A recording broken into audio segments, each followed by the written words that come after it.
بسم الله الرحمن الرحيم. الحمد لله رب العالمين، والصلاة والسلام على أشرف الأنبياء والمرسلين سيدنا ونبينا محمد وعلى آله وصحبه أجمعين.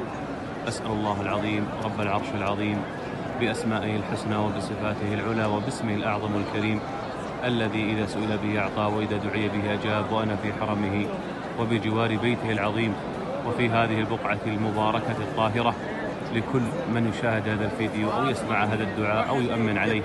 أسأل الله العظيم رب العرش العظيم أن يغفر لك ولوالديك وزوجك وذريتك وإخوانك وأخواتك وأهلك وأحبابك وأقاربك ومن له حق عليك. أسأل الله العظيم رب العرش العظيم أن يجعلك ممن طال عمره وحسن عمله.